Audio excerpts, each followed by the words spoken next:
वाले बेचारे बच्चे बड़े कंफ्यूज हो जाते हैं फिर। लेक्चर नंबर 7 ओके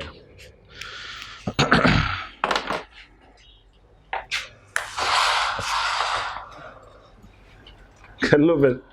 ओके अच्छा जी हम लोगों ने मैंने कल एक होमवर्क दिया था उस क्वेश्चन को एक दफ़ा डिस्कस कर लूँ फिर तकरीबन मुझे 11 बजे या 11:05-10 पे याद कराएं। बच्चे थोड़े जल्दी चेक हो जाएगा। 11 o'clock याद करा दीजिएगा, मैं होमवर्क चेक कर लूँगा या राइटिंग चेक कर लूँगा। इससे पहले मैं एक क्वेश्चन को थोड़ा सा डिस्कस कर लूँ कि कुछ क्वेश्चन इस नौइयत के होते हैं जिसमें इंफॉर्मेशन बहुत स्कैटर्ड होती है या ज़्यादा अवेलेबल होती है, एक्सेस इंफॉर्मेशन अवेलेबल होती है। और ऐसे क्वेश्चंस के अंदर या केस स्टडीज़ के अंदर आपके लिए सबसे इम्पॉर्टेंट एलिमेंट जो होता है वो उसका प्लानिंग होता है। क्या आपने क्वेश्चन लिखने से पहले प्लान किया था कि नहीं किया था, दैट्स मैटर। क्योंकि होता क्या है मैं आपको बता देता हूँ। आप स्टूडेंट के साथ एक प्रॉब्लम है, आप लोग पहली दफ़ा क्वेश्चन पढ़ते हो और लिखना शुरू कर देते हो, ठीक है। और उसमें होता क्या है, बीच में जाकर कहीं याद आता है ओहो एक फैक्टर और भी है जो मेरे जहन में क्लिक कर रहा है, ठीक है। दोबारा से अच्छा काटते नहीं हो, हिम्मत नहीं करते, इतनी जरूरत नहीं करते कि उसको काट के दोबारा लिख लो। सियाने बनते हो, फौरन से पहले यू टर्न लेना शुरू करते हो और पूरी कहानी को डाइवर्ट करते हो वर्ड्स की सहारा लेकर। सियाने तो इतने होते हो आप लोग, फौरन से पहले सहारा लेकर यू टर्न लेते हो। होता क्या है, एग्जामिनर पढ़ने वाले को शुरू से आपकी कहानी समझ आ रही होती है, उसको समझ आता है यहाँ पे आके इसको समझ आई है कि ये गलत आंसर लिख रहा था और इसने पूरी कहानी को यू टर्न में कन्वर्ट किया। मेरी बात समझ पा रहे हो? इसमें बेहतर देखो ये लॉ है, इसमें बेहतर ये है कि अगर आपको ये रियलाइज हो गया ना कि आपने गलत आंसर लिखा तो बेहतर ये है उसे काट दो। जितनी देर उसकी डाइवर्जन पे लगानी है उससे बेहतर है उसको काट के दोबारा कर लो। मतलब प्रोविजन ऑफ लॉ ना काटो, इंटरप्रिटेशन काट दो। कटिंग के कोई नंबर नहीं, नंबर नहीं कटते, नेगेटिव मार्किंग नहीं है। ये प्रोफेशनल एग्जाम है। यहाँ पे जिस चीज़ के ऊपर आपने हल्का सा भी क्रॉस लगाया, एग्जामिनर बाउंड है कि वो उसको चेक नहीं करेगा और ना ही उसके ऊपर किसी किस्म की अपनी कोई नेगेटिव इन्फ्लुएंस शेयर करेगा कि भाई ये गलत हुआ है या इन्होंने गलत किया है। नहीं, उसे कोई तकलीफ नहीं है। मेरी बात समझ पा रहे हो? मतलब इफ़ यू फील लाइक कि आपने प्रोविजन ऑफ लॉ तो ठीक लिख दी है, ये 2 लाइन्स प्रोविजन ऑफ लॉ है, ये आपने ठीक लिख दिया है, लेकिन आप इंटरप्रिटेशन गलत लिख रहे थे, केस स्टडी को गलत लिंक कर रहे थे, आप क्या करते हो, यहीं से डाइवर्जन क्रिएट करते हो और पूरी कहानी को दोबारा मोल्ड करते हो, ठीक है। उससे बहुत बेहतर आप ये 3 लाइन काट दो, ये प्रोविजन ऑफ लॉ रहने दो और दोबारा से इंटरप्रिटेशन स्टार्ट कर लो। एग्जामिनर की नज़र में इसकी कोई नेगेटिव मार्किंग नहीं है। स्टूडेंट डरता है ये कांटे लगाने से कि यार पता नहीं लगाऊंगा तो पता नहीं एग्जामिनर को बुरा ना लगे। नहीं बुरा लगता जनाब, ठीक है। ये मैंने पहले दिन भी शायद बताया था कि मार्किंग जो है वो इस तरह आइसोलेटेड या सिंडिकेटिंग मार्केटिंग उसे कहा जाता है, उसमें ये है मार्किंग कहा जाता है। यानी इसमें एक एग्जामिनर के पास एक क्वेश्चन है सिर्फ आपका, उसके पास एक से ज़्यादा क्वेश्चन नहीं है। वो आपके ऊपर अपना वो नज़ला नहीं गिरा सकता कि उसे लगे कि आपको बुरे लगे हो तो उसने अगले क्वेश्चन के ऊपर भी अपना गुस्सा दिखाया। नहीं, उसके बाद है ही एक क्वेश्चन आपका। से maybe I am checking only question number 1, मेरे पास आपके अलावा क्वेश्चन नंबर 1 के अलावा है ही नहीं क्वेश्चन, तो फिर इस बात का फियर क्यों है आप लोगों को?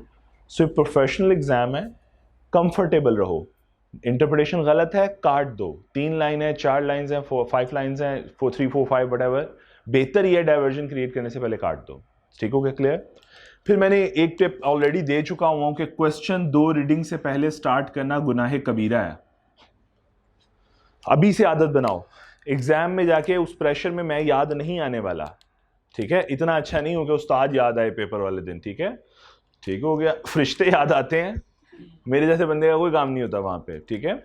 समझाना ये चाह रहा हूं, मेरी बातें कोई याद नहीं आने वाली। ये तभी 2 रीडिंग्स करोगे जब आज प्रैक्टिस करते रहोगे इन प्रैक्टिस क्वेश्चन पे।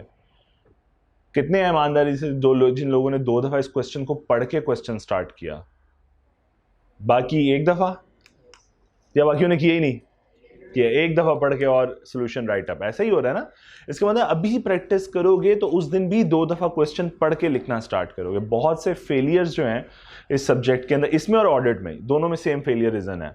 बच्चा क्वेश्चन अंडरस्टैंड ही नहीं करता, एग्जामिनर कई दफा लिखता है कि स्टूडेंट अंडरस्टैंड ही नहीं किया मेरा क्वेश्चन कि मैं पूछना क्या चाह रहा हूँ। क्लियर? सो 2 रीडिंग्स की practice from the very first day अभी से आदत बनाओ। जिन्होंने नहीं की, अच्छा पहली दफ़ा में समझ आ भी गया तब भी मेरी बराए मेहरबानी मेरी रिक्वेस्ट के ऊपर 2 दफ़ा पढ़ लिया करें। डन?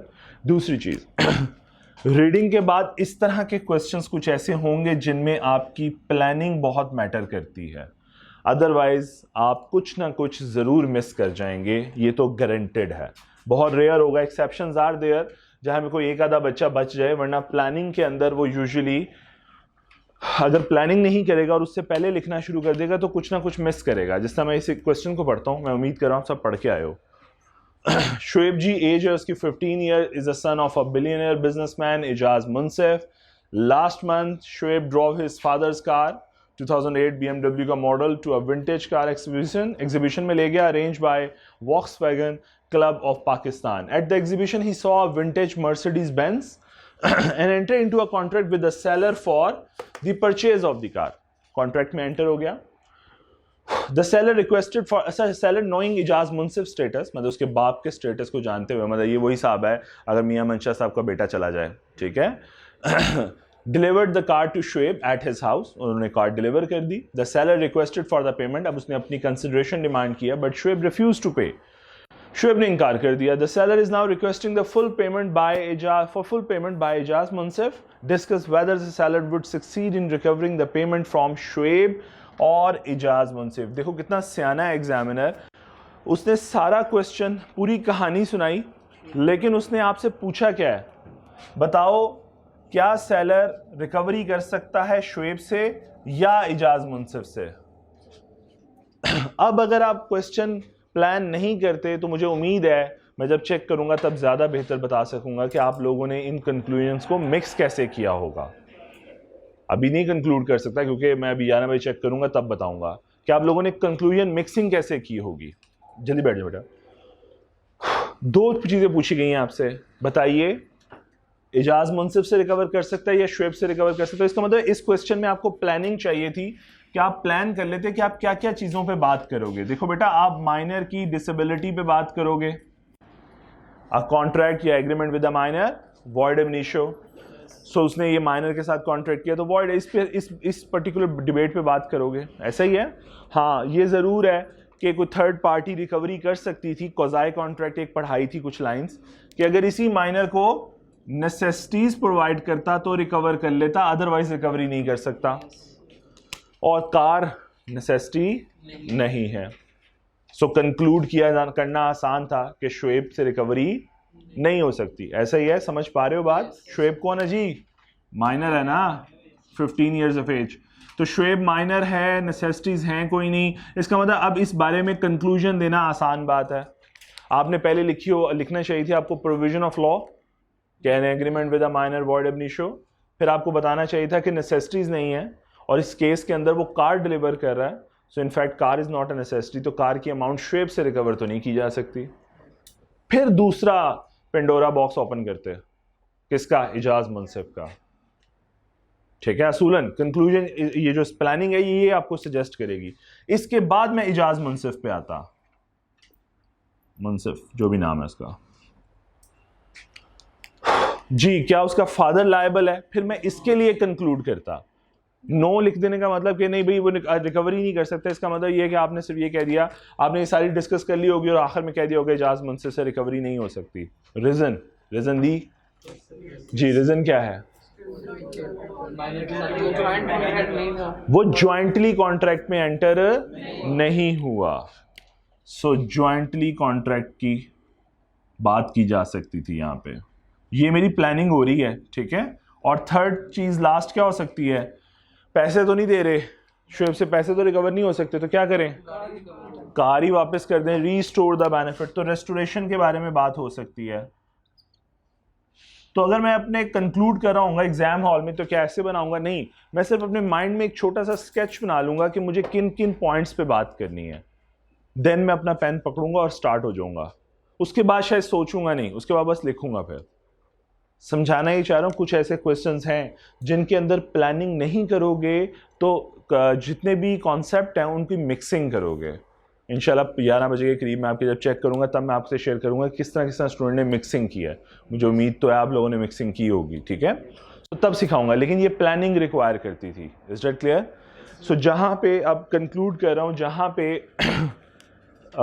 इंफॉर्मेशन बहुत एक्सेस हो या आपको लगे कि केस स्टडी कॉम्प्लेक्स है तो उसको प्लान करके नेक्स्ट स्टेप अडॉप्ट। यानी वहाँ पे आपके दो हिस्से हो जाएंगे कि दो क्वेश्चन को रीड आउट करो प्लानिंग करो क्या लिखोगे, देन पेन पकड़ो और स्टार्ट हो जाओ, ठीक है।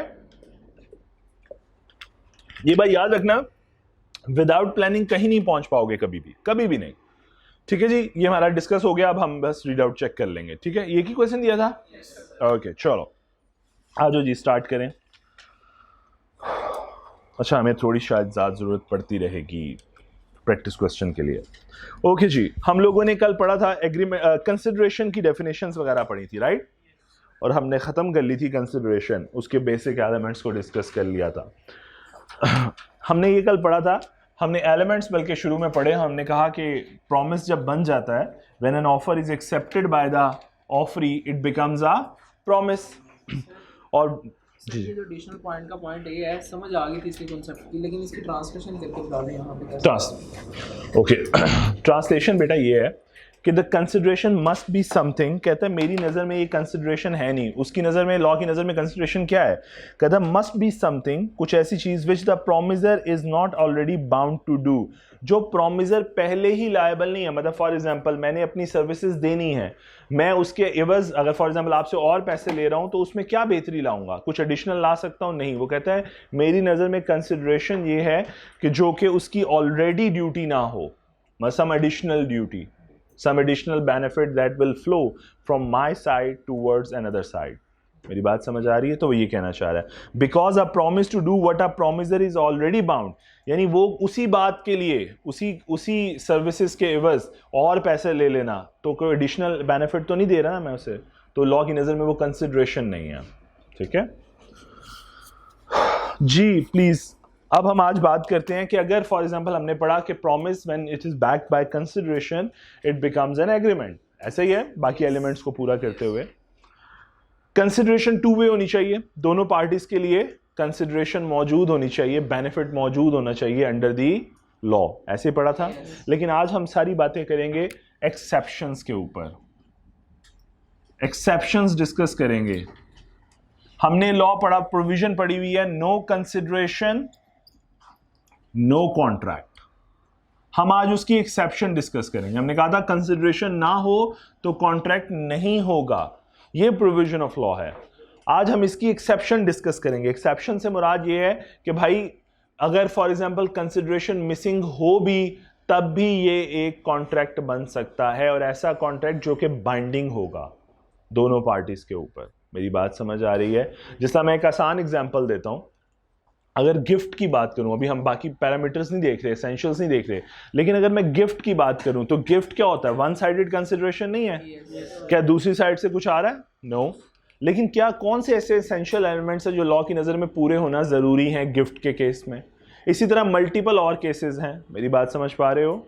सो आज हम बात पढ़ने जा रहे हैं एक्सेप्शंस के हवाले से, कि हम कहते हैं नो कंसिडरेशन नो कॉन्ट्रैक्ट, लेकिन लॉ कहता है कि हाँ कंसिडरेशन ना भी हो तो मेरी नज़र में कॉन्ट्रैक्ट बन जाएगा एक्सेप्शंस की वजह से।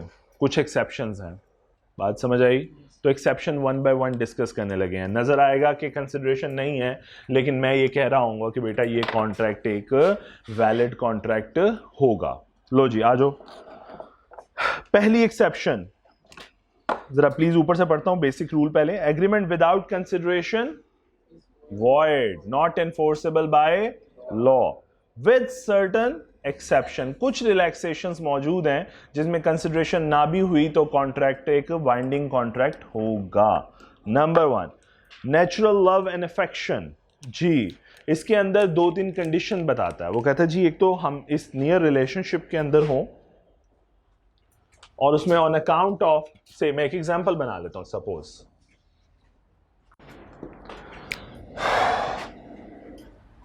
पहले तो मैं उस मरहूम को इस्तेमाल कर लेता था, अब नहीं मैं इस्तेमाल करता जी। सपोज सलमान साहब हैं, अपनी एग्जांपल दे देता हूं।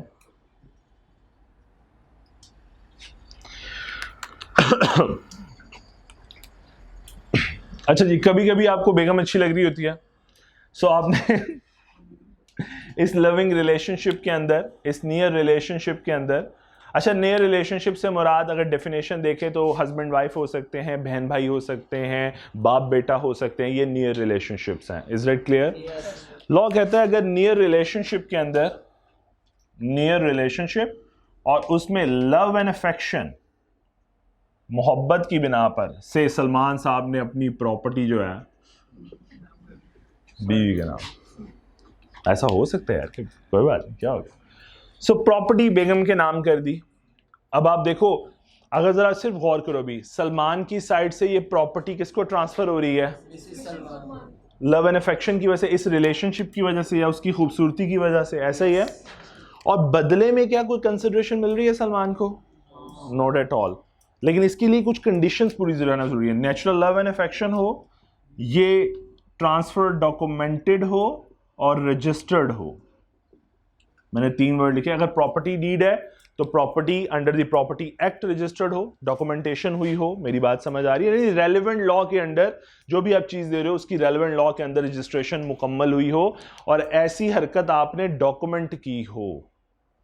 मेरी बात समझ आ रही है? मैं 3 बातें समझाई। नियर रिलेशनशिप एग्जिस्ट करता है, लव एंड अफेक्शन की बिना पर एक पार्टी ने दूसरी पार्टी को कोई गुड्स या सर्विसेज कुछ भी ट्रांसफर कर दिया है, लेकिन जो ट्रांसफर है वो डॉक्यूमेंटेड है और रजिस्टर्ड है अंडर द रेलेवेंट लॉ। मतलब प्रॉपर्टी है तो प्रॉपर्टी एक्ट के अंदर रजिस्टर्ड है, कोई और चीज़ है तो जहां जहां रजिस्ट्रेशन रिक्वायर्ड है वहां वहां वो रजिस्टर्ड है। मेरी बात समझ आ रही है? सो अगर ये 3 शराइत पूरी होती हैं तो लॉ की नज़र में ये वाला जो एक कॉन्ट्रैक्ट है ये एक बाइंडिंग कॉन्ट्रैक्ट है। बेशक यहां से कोई कंसिडरेशन मूव नहीं, बेशक ये वन साइडेड कंसिडरेशन है, बट लॉ की नज़र में ये एक वैलिड कॉन्ट्रैक्ट है। अब अज्यूम करें ये ब्रेकअप हो जाता है, सपोज अज्यूम करें अब ये प्रॉपर्टी सलमान नहीं डिलीवर कर रहा, तो क्या मिसेस सलमान कोर्ट में जा सकती हैं? बिल्कुल, मिसेस सलमान केस फाइल करेंगी ऑन द ग्राउंड्स कि ये प्रॉपर्टी उनकी है, ठीक है, और कोर्ट क्या अवॉर्ड करेगा? अच्छा, सलमान क्या प्ली लेगा? No consideration, no contract, I have no consideration in exchange of this property. But देखिएगा क्या ये 3 एसेंशियल एलिमेंट्स मुकम्मल हुए हैं? क्या प्रॉपर्टी लव एंड अफेक्शन की बुनियाद पर दी गई थी रिलेशनशिप में? ठीक, क्या डॉक्यूमेंटेड था ये सारा? क्या ये रजिस्टर्ड हुआ था प्रॉपर्टी प्रॉपर्ली? तो फिर ये प्रॉपर्टी किसकी है? मिसेस सलमान की। मेरी बात समझ आई है कुछ? आओ जरा पढ़ते हैं फिर, प्लीज मेरे लिए पढ़ें बेटे, नेचुरल लव एंड अफेक्शन। नहीं, फिर गिफ्ट डीड के अंदर देखेंगे उसे, इसमें नहीं देख सकते, इस कैटेगरी में नहीं। एक्सेप्शन एक और है आगे देखो, गिफ्ट की। अननोन हो तो गिफ्ट डीड का सहारा लो। एक पॉलिटिशियन ने दूसरे पॉलिटिशियन को कार वो गिफ्ट होगा। अभी अगला देखो गिफ्ट है, वो भी विदाउट कंसिडरेशन कॉन्ट्रैक्ट हो सकता, इसलिए कह रहा हूं नियर रिलेशनशिप होगा तो ये एक्सेप्शन अवेलेबल है अगर नहीं तो गिफ्ट में ले जाओ जी। फ्रेंड्स गिफ्ट में आ जाएंगे, वो नियर रिलेशनशिप में नहीं होते जी। Without consideration shall not be void if it is expressed in writing and registered under the relevant law. तो ये 2 कंडीशन समझ आ गई, रिटर्न हो यानी डॉक्यूमेंटेड हो और रजिस्टर्ड हो। It is made on the account of natural love and affection between parties standing in a near relation. और ये नेचुरल लव एंड अफेक्शन की बुनियाद पर हो और पार्टीज के दरमियान नियर रिलेशनशिप एग्जिस्ट करता हो। तो ये शराइत पूरी करोगे 3 तो इनफैक्ट ये जो ट्रांसफर है बेशक ये वन साइडेड ट्रांसफर है बट ये एक वैलिड कॉन्ट्रैक्ट होगा जी। प्लीज एग्जांपल 37 पढ़िए जरा एक दफा, और उसके बाद मैं आपसे, आप लोगों ने नोट्स ले लिए मेरे बेटे नीचे से? बेहतरीन हो गया। फिर प्रैक्टिस क्वेश्चन भी एक दिखा, उसके साथ हम स्टडी करते हैं। पहले आप प्लीज एग्जांपल 37 देख लें जल्दी से।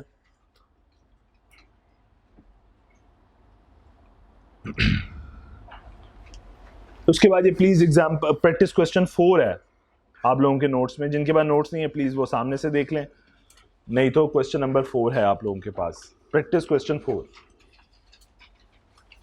मेरी सजेशन ये है, आगे आपकी मर्जी है, जब आप ये कर रहे होते हैं इसके साथ छोटा सा मार्क कर लिया करें ताकि कभी दोबारा रिवाइज कर रहे हो तो आपको पता हो कि कौन सा प्रैक्टिस क्वेश्चन इसके साथ देखा था, ठीक है।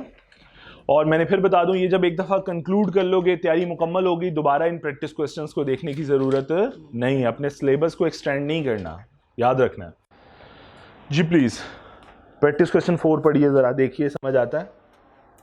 2 केसेस हैं उसमें।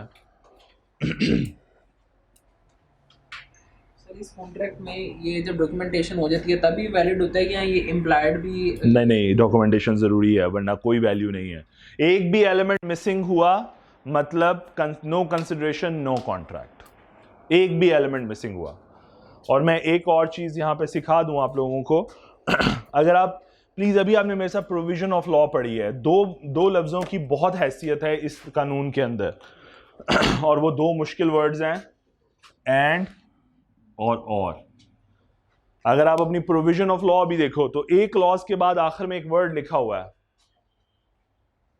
एंड। इसका मतलब है क्लॉज ए क्लॉज बी दोनों शराइत पूरी होंगी तो एक्सेप्शन अवेलेबल होगी। एक भी मिसिंग हुई, एक्सेप्शन अवेलेबल नहीं होगी। मेरी बात समझ आ रही है? ये जो रिलैक्सेशन एंजॉय कर रही है मिसेस सलमान, ये तब अवेलेबल होगी जब ए और बी दोनों क्लास पूरी हो। तो इसलिए ये बात याद रखिएगा, लॉ के अंदर कोई भी लॉ पढ़े हो, इट डजेंट मैटर या आप बिजनेस लॉ पढ़े हैं, कंपनी लॉ पढ़े हैं या टैक्स पढ़े हैं, हर जगह पे यही प्रिंसिपल है। अगर एंड लिखा हुआ है तो मतलब वो तमाम शराइत पूरी होंगी तो एलिजिबिलिटी क्राइटेरिया मीट होगा। एक भी कंडीशन मीट ना हुई, एलिजिबिलिटी क्राइटेरिया मीट नहीं होगा। और का मतलब है कि दोनों में से कोई एक भी फुलफिल हो गई, एलिजिबिलिटी क्राइटेरिया मीट हो जाएगा। ये बहुत सेंसिबल वर्ड्स हैं और बड़े ध्यान से लगाए जाते हैं हमेशा शर्तों के आखिर में। तो इनको बड़े, अब आ चुके, अब आप स्टूडेंट बन गए हो लॉ के, तो अब इन चीज़ों को समझना शुरू कर दो, ठीक है? एंड और को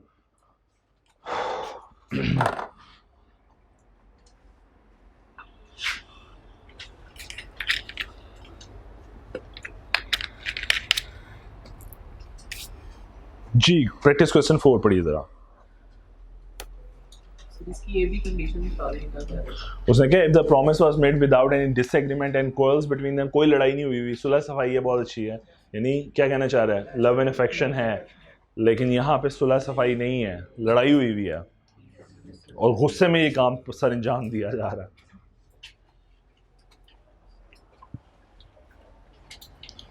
जस्ट एक लर्निंग एग्जाम्पल है ना, इसलिए मैं इसको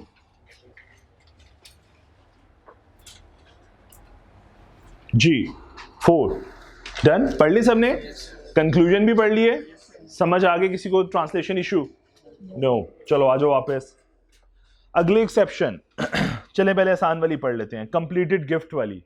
अभी मैंने कहा नियर रिलेशनशिप ना हो, लेकिन जिस तरह दो दोस्त हैं, ठीक है, मैंने वो डस्टर का रखा, छोड़, जिस तरह यही एक एग्जांपल हो और सलमान अपने किसी दोस्त के साथ, मिस्टर ए के साथ ये डील कर रहा हो और उसके नाम पे प्रॉपर्टी लगा रहा हो, सपोज सलमान उसको क्या चाहता है, उसको गिफ्ट दे, प्रॉपर्टी गिफ्ट दे रहा है जी, अमीर इंसान है सपोज। लेकिन अब यहां पे नियर रिलेशनशिप एग्जिस्ट नहीं करता, ठीक है, बस एक गिफ्ट है, सिंपली वन पर्सन दूसरे पर्सन को एक गिफ्ट दे रहा है। अब गिफ्ट के बदले में एक्सचेंज में तो कुछ नहीं मिलने वाला। मेरी बात समझ आ रही है? अच्छा, तो इसका मतलब है लॉ यहां पे भी अब वही शर्तें लगाएगा कि गिफ्ट डीड क्या हो, डॉक्यूमेंटेड होनी चाहिए, यानी रिटर्न हो। दूसरी शर्त क्या थी? रजिस्टर्ड हो। अच्छा, एक शर्त और है, नंबर 3, जो कि नेचुरल लव में नहीं थी, कंप्लीशन, यानी गिफ्ट कंप्लीटली एग्जीक्यूट हो गया हो, यानी डोनर की तरफ से डोनी को पहुंच गया हो, सलमान की तरफ से प्रॉपर्टी ए को ट्रांसफर हो चुकी हो। यानी यहां पे इनकम्प्लीटेड गिफ्ट्स को वो ये बताना चाह रहा है कि अगर इनकम्प्लीट हुआ तो सलमान बच जाएगा, प्रॉपर्टी बचा लेगा। रिफ्यूज करना चाहे तो रिफ्यूज कर सकता है। गिफ्ट के केस में गिफ्ट का कंप्लीट होना बहुत जरूरी है, यानी ट्रांसफर का, टाइटल का ट्रांसफर हो जाना बहुत जरूरी है। या मैं यूं कहूं हैंड ओवर से, मैं कहता हूं इस प्रॉपर्टी की जगह आसान कर लें, व्हीकल हो, तो मैंने व्हीकल हैंड ओवर कर दी हो अपने दोस्त को, यानी पोजेशन ट्रांसफर कर दी हो उस डोनर ने डोनी को। मेरी बात समझ आ रही है? ये नेचुरल लव एंड अफेक्शन में ये बात नहीं थी, वहां पे कंप्लीशन या ट्रांसफर की कोई बात नहीं की हमने तो सिर्फ बात की थी नेचुरल लव एंड अफेक्शन हो, रिटर्न हो और रजिस्टर्ड हो। हमने उसकी ट्रांसफर की या पोजेशन की हरगिज बात नहीं की कि प्रॉपर्टी या व्हीकल सलमान के पास है या मिसेस सलमान के पास है। यहां पे हम डिफरेंस क्या क्रिएट करें कि अगर ये गिफ्ट डीड है तो यहां पे नेचुरल लव एंड अफेक्शन देखने की जरूरत नहीं है। अगर ये गिफ्ट डीड है, ये रिटर्न है, ये डॉक्यूमेंटेड है, ये रजिस्टर्ड है, ये कंप्लीटेड है। कंप्लीटेड का मतलब डोनर ने डोनी को पोजेशन ट्रांसफर कर दी हुई है, और पोजेशन या टाइटल ट्रांसफर कर दिया हुआ है। बात समझ आ रही है जी बेटी? सॉरी, डॉक्यूमेंटेड पोजेशन और फिजिकल पोजेशन। डॉक्यूमेंटेड पोजेशन बिल्कुल ठीक है। अब देखो ये दो तरह की चीजें हैं। देखो, एक को हम कहते हैं एक्चुअल डिलीवरी और एक को कहते हैं कंस्ट्रक्टिव डिलीवरी। एक्चुअल डिलीवरी क्या है कि मैंने अपनी व्हीकल उसको पोजेशन दे दी, ये फिजिकल पोजेशन ट्रांसफर है एक्चुअली। अगर प्रॉपर्टी हो, जमीन तो वहीं पड़ी नहीं, मैंने उठा के ये तो नहीं कहना ये जमीन अपनी ले जाओ डीएचए में जाके बिछा लो, ऐसा तो नहीं समझाना चाह रहा हूं ना। बेटी का क्वेश्चन बहुत वैलिड है, मैं इसलिए समझाना चाह रहा हूं कि अब ये जो प्रॉपर्टी है इसका तो टाइटल ही ट्रांसफर होगा। बात समझ आइए बेटी की, क्या क्वेश्चन पूछना चाह रही थी? तो ये कंस्ट्रक्टिव डिलीवरी होती है एक तरह से, कि आपने वो जब आपको मैंने टाइटल दे दिया, यानी प्रॉपर्टी के कागज आपको दे दिए, समझ लें प्रॉपर्टी आपको ट्रांसफर हो गई, मतलब गिफ्ट कंप्लीट हो गया। यानी मैं ये कहना चाह रहा हूं फिर कि जो डॉक्यूमेंट रजिस्टर्ड हो वो ट्रांसफर हो चुके हो, वो डॉक्यूमेंट की पोजेशन ट्रांसफर हो चुकी हो डोनी को। बेटी का क्वेश्चन बहुत वैलिड था, समझ आई बात की सबको? क्वेश्चन क्या था? क्वेश्चन ये था कि समटाइम्स उस प्रॉपर्टी को हम बात करें पोजेशन की, तो पोजेशन तो ट्रांसफर हो सकती है व्हीकल के केस में, यानी मूवेबल गुड्स हो। What about the immovable goods? Immovable goods में टाइटल ट्रांसफर है। फिर टाइटल ट्रांसफर का क्या मतलब है? ये डॉक्यूमेंट उस तक पहुंच चुके हो, अगले बंदे तक, उसकी पोजेशन में हो। ठीक है बेटी, क्लियर जी? तो फिर कंप्लीट ही नहीं है अभी तक, फिर कंप्लीट ही नहीं है। मैंने आपको प्रॉपर्टी साइन, कागज साइन कर दिए, लेकिन आपको नहीं दी अभी तक, तो गिफ्ट कंप्लीट नहीं है। हाँ व्हीकल थी और वो मैं पोजेशन दे चुका हूं, वो गिफ्ट कंप्लीट है। इसको कहते हैं एक्चुअल डिलीवरी। और दूसरे वाला जो मैंने टाइटल कहा कि आपके नाम के कागज बना दिए, तो ये कंस्ट्रक्टिव डिलीवरी है। आपका राइटफुल ऑनर बन गया है, लेकिन आप तक वो कागज पहुंचना बहुत जरूरी है इस कंप्लीशन को इंश्योर करने के लिए। ये सबको बात समझ आई है? अच्छा, अब वंस अगेन इस केस में भी यहां से कुछ नहीं आ रहा, यहां से कंसिडरेशन जारी है। सलमान प्ली ले सकता है कि जनाब मुझे कोई कंसिडरेशन नहीं मिली, इसीलिए नो कंसिडरेशन नो कॉन्ट्रैक्ट। लेकिन लॉ देखेगा कि ये तीन कंडीशंस पूरी हो रही हैं, डॉक्यूमेंटेड है, रिटर्न है, रजिस्टर्ड है और कंप्लीट है, ट्रांसफर हो चुकी है पोजेशन, या पोजेशन या टाइटल, मैंने इसलिए दो वर्ड्स बोले, पोजेशन या टाइटल ट्रांसफर हो चुका है, तो इनफैक्ट फिर ए इस कॉन्ट्रैक्ट को एग्जीक्यूट कर सकता है। यानी यूं कहूं कि ए की फेवर में केस डिसाइड हो जाएगा। ऊपर से गुजर रही है कि समझ भी आ रही है? आ रही है, चलो प्लीज। तो रिएक्शन तो शक्ल तो अच्छी बना लो, ऐसे अजीबो गरीब रिएक्शन दे रहे हो। चलो प्लीज बेटी पढ़े जरा आप। सो दोनों हो सकती हैं, मूवेबल और इमूवेबल। अच्छा, प्रॉपर मूवेबल से मुराद है which can be movable from one person to another. जिस तरह अगर मैं कहूँ इसके अंदर आपकी व्हीकल्स, आपके करंट एसेट्स आ जाते हैं, इवन के करंट एसेट भी आपकी मूवेबल प्रॉपर्टी, जैसे आपके रिसीवेबल्स, आपका बैंक, आपका कैश। जी बेटी। Made voluntarily and without consideration by one person donor to another person donee, and accepted by or on the behalf of donor। जी, और डोनी ने उसे एक्सेप्ट कर लिया हो। ऑन द बिहाफ वाला वर्ड वैसे काट दें। ऑन द बिहाफ जहां भी वर्ड लिखा हो ना, उसका मतलब होता है एजेंसी रिलेशनशिप, कि आपके बिहाफ पे आपका कोई रिप्रेजेंटेटिव, आपका वकील, आपका एजेंट। जी। Any completed gift actually made, number 1 any completed gift. जी। actually made between donor and donee is ठीक। valid although without consideration। ठीक है। A gift is executed in writing through ठीक है, इन राइटिंग होना चाहिए a deed duly registered और registered होनी चाहिए। तो वही तीन बातें की हैं, ऐसे ही है, यही तीन बातें की हैं कि डॉक्यूमेंटेड रिटर्न हो, रजिस्टर्ड हो और कंप्लीटेड हो बिटवीन डोनर एंड डोनी। जी, एग्जाम्पल है गिवन? प्लीज एग्जाम्पल पढ़िए। और साथ ही ये प्रैक्टिस क्वेश्चन एक 6 है मेरा ख्याल है, यस 6, आसान से ही है, कोई बहुत ज़्यादा नहीं बात लिखी हुई।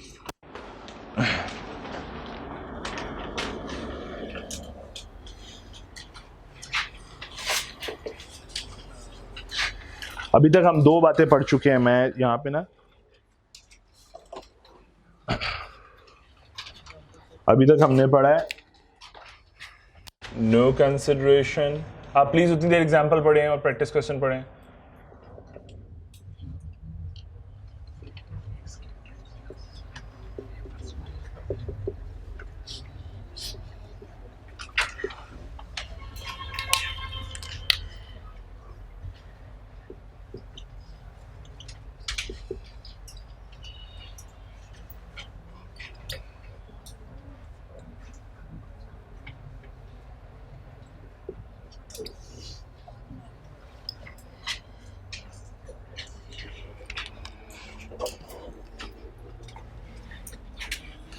जी पढ़ ली सबने example, yes sir. Practice question भी देख लिया आसान सा। ओके अभी तक आप लोगों ने जो पढ़ा वो ये है जी, नो कंसिडरेशन नो कॉन्ट्रैक्ट। लेकिन हमने देखा कि ये दो केसेस हैं, नेचुरल लव एंड अफेक्शन का और गिफ्ट का। ये दो केसेस देख लिए जिसमें कंसिडरेशन एक साइड से भी हो, दूसरी साइड से मिसिंग भी हो, तब भी कॉन्ट्रैक्ट एक वैलिड कॉन्ट्रैक्ट बन जाता है, बशर्ते कि वो बाकी चीज़ों को भी, एसेंशियल एलिमेंट्स को भी पूरा करता हो, तो वो एक वैलिड कॉन्ट्रैक्ट होता है। ठीक है जी।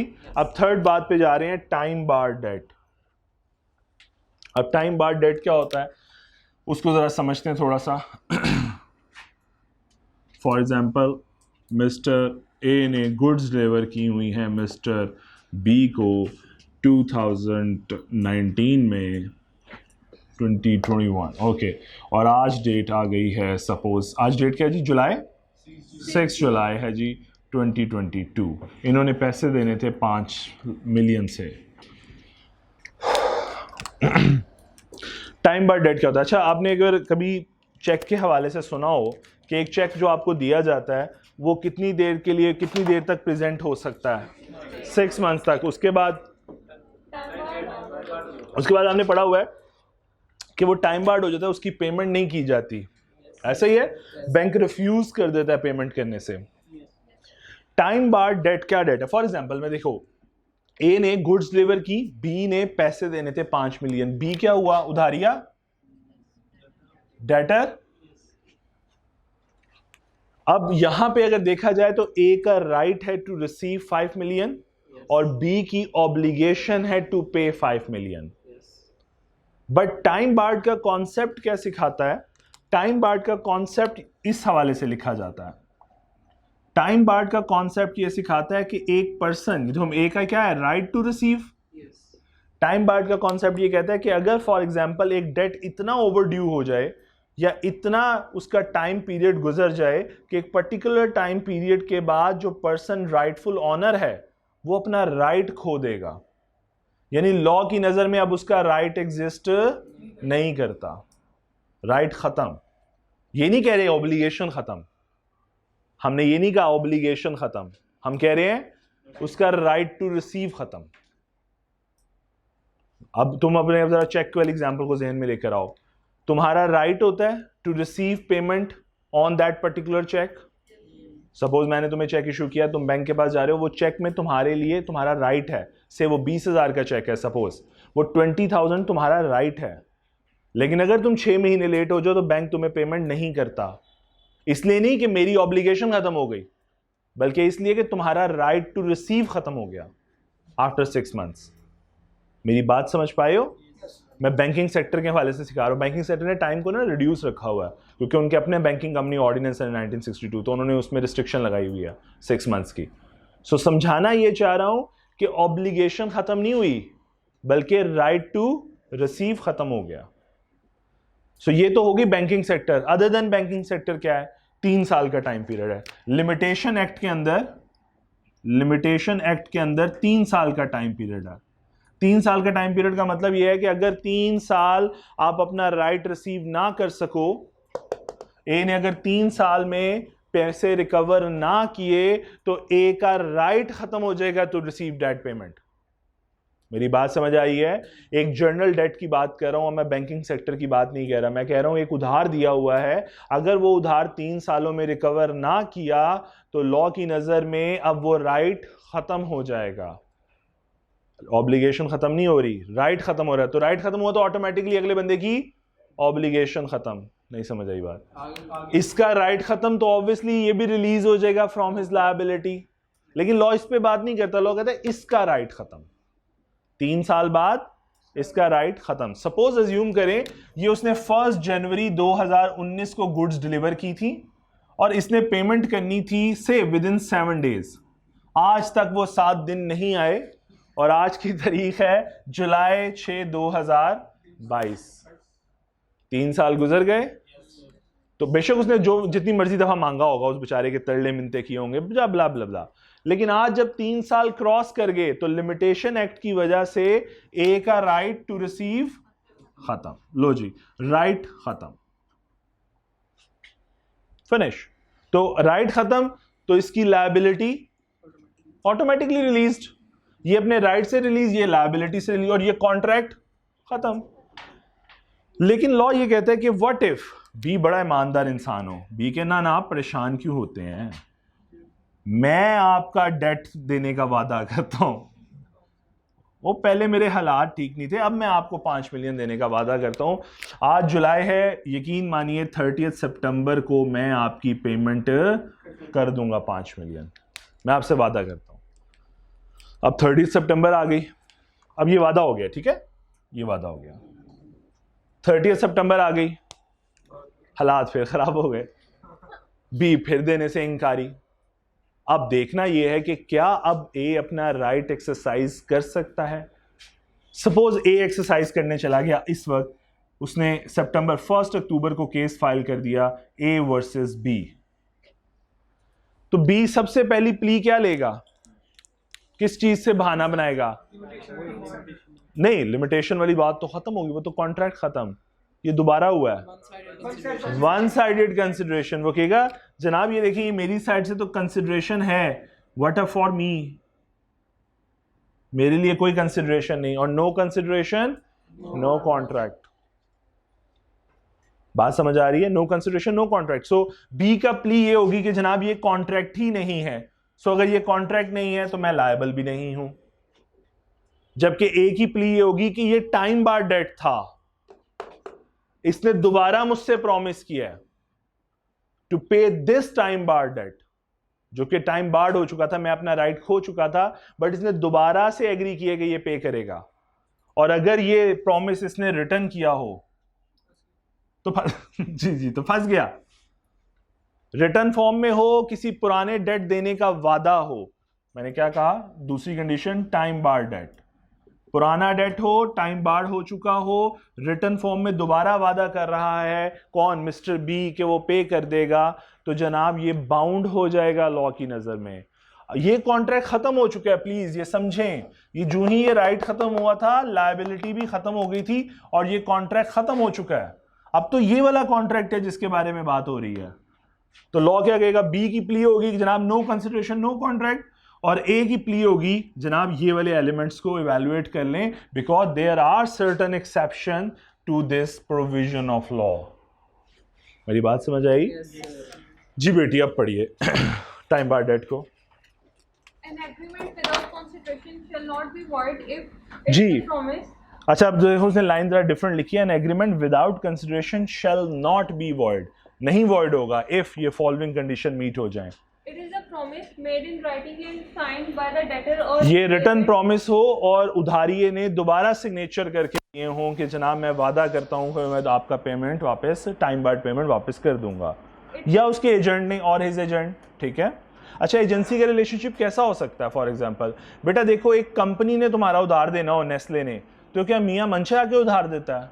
नहीं, उसके एजेंट्स, उसका फाइनेंस डिपार्टमेंट, वो कौन है? वो एजेंट्स हैं उसके, वो रिप्रेजेंटेटिव हैं जो ऑन द बिहाफ ऑफ मियां मंशा काम कर रहे हैं, या on the behalf of Nestle Pakistan काम कर रहे हैं, सॉरी नेस्ले कह रहा हूं, निशात काम कर रहे हैं। मेरी बात समझ आ रही है?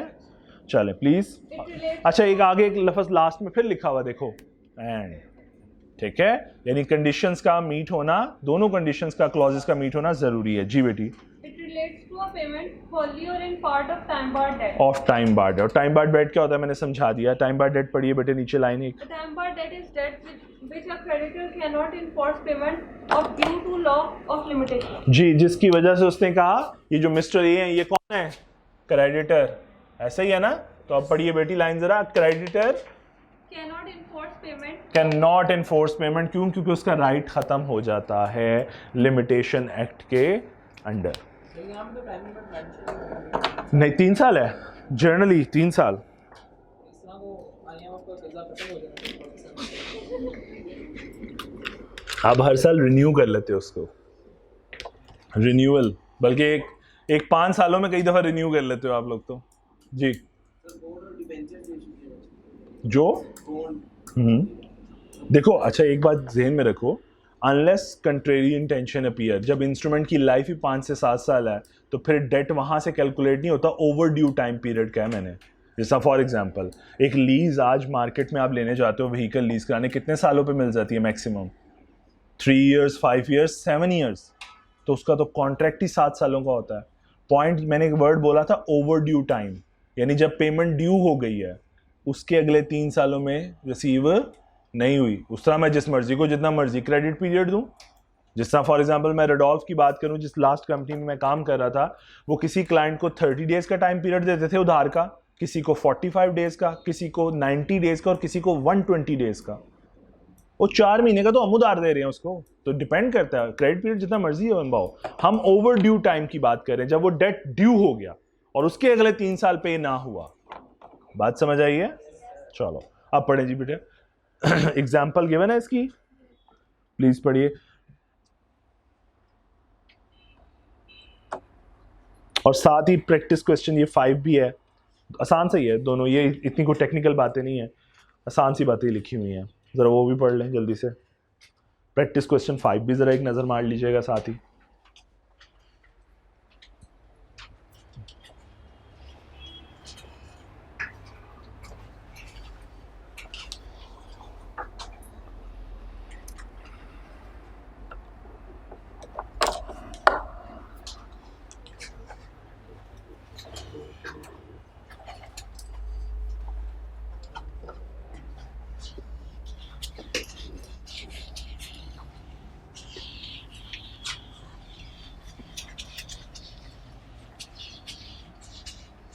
सर इस केस में सिर्फ टाइम बार्ड कब आएगा या वो डेट्स के साथ भी लेके जा सकते हैं डेट के साथ भी। अच्छा जी, अब तक हम लोगों ने पढ़ लीजिए सबने एग्जांपल, प्रैक्टिस क्वेश्चन भी, नो ट्रांसलेशन इशू। ओके, अब तक हमने 3 बातें डिस्कस कर ली। हमारा प्रोविजन है नो कंसिडरेशन नो कॉन्ट्रैक्ट, लेकिन हम पढ़ रहे हैं एक्सेप्शंस। तो पहली एक्सेप्शन पढ़ी natural love and affection, natural love, gift, time barred. Last एक एक्सेप्शन एग्जिस्ट करती है, वो होता है वॉलंटरी पेड सर्विसेज को अगर आप पे करने की कोशिश करें। उसने अगर आप देखो तो last heading second last page के ऊपर, पेज नंबर कौन सा बेटी है? 44। Promise to compensate past voluntary services, ऐसे ही है। जरा ये वर्ड समझते हैं जरा इसको, पास्ट वॉलंटरी सर्विसेज।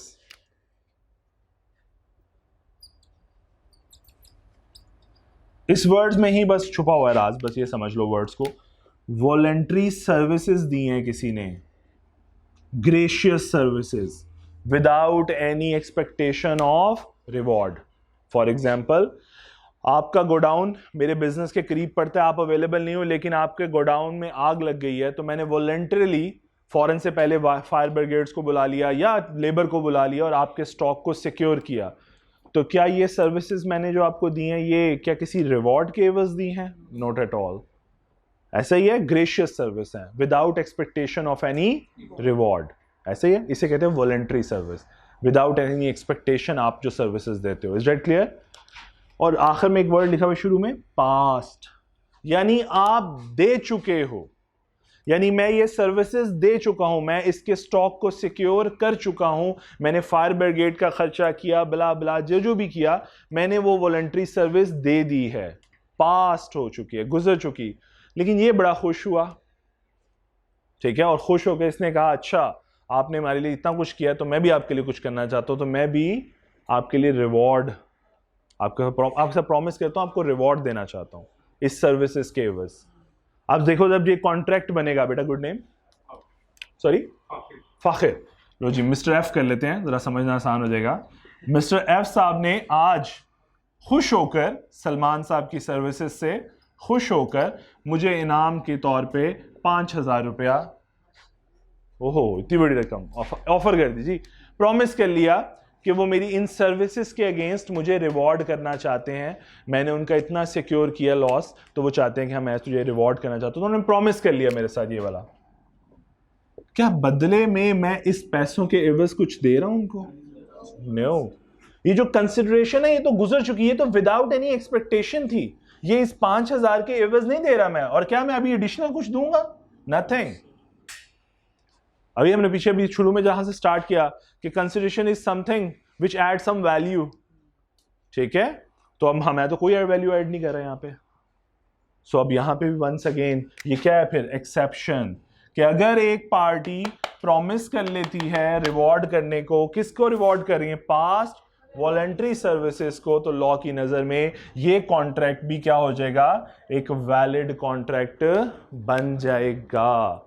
और अब मैं चाहूं तो मैं इससे 5,000 रुपया, अगर ये बाद में भागने की कोशिश करेगा तो मैं कोर्ट में केस फाइल करके इससे 5,000 रुपया रिकवर कर सकता हूं, क्योंकि ये एक वैलिड कॉन्ट्रैक्ट है, एक बाइंडिंग कॉन्ट्रैक्ट है, जिसमें इसकी ऑब्लिगेशन है टू पे 5,000 रुपीज और मेरा राइट है to receive 5,000 rupees without any consideration.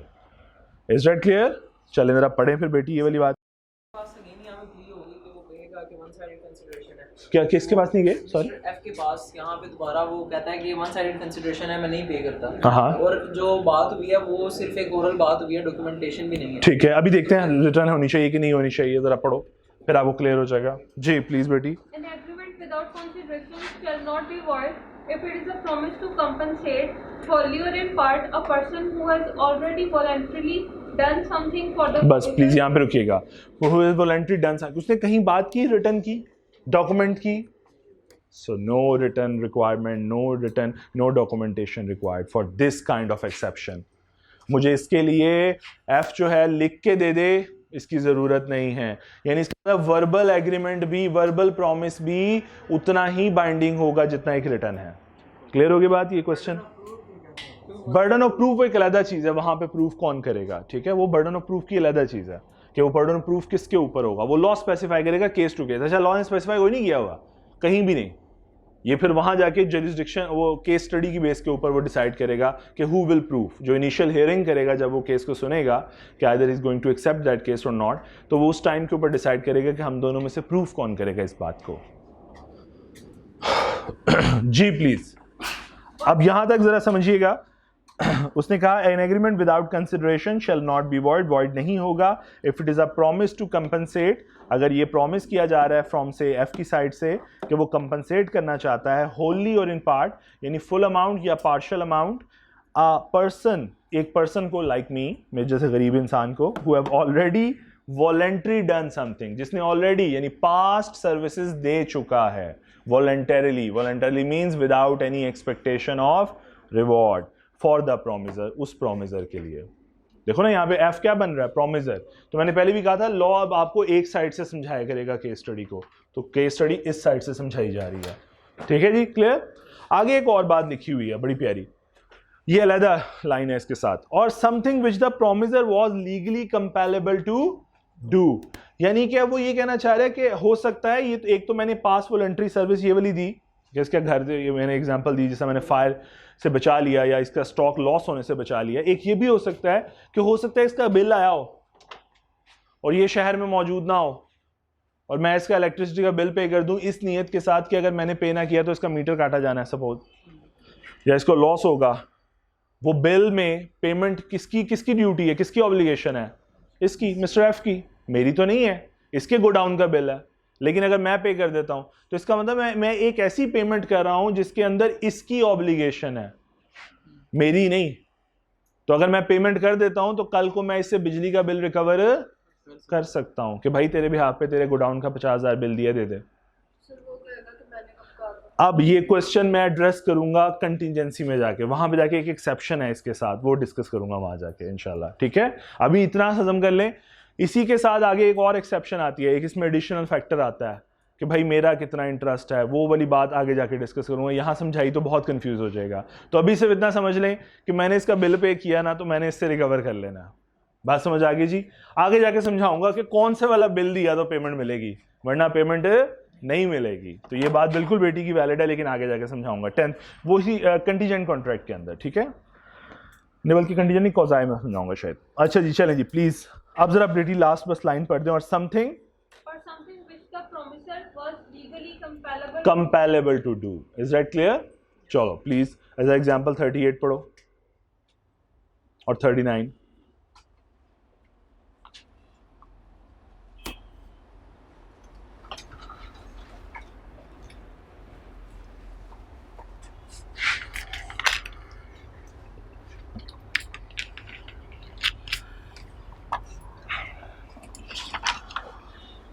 Ji please, done?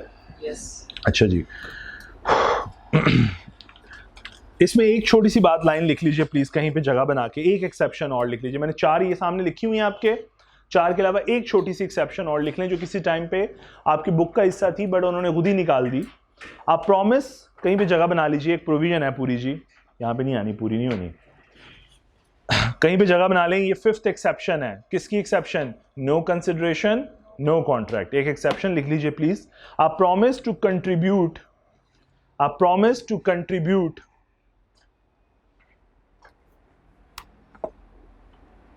charity,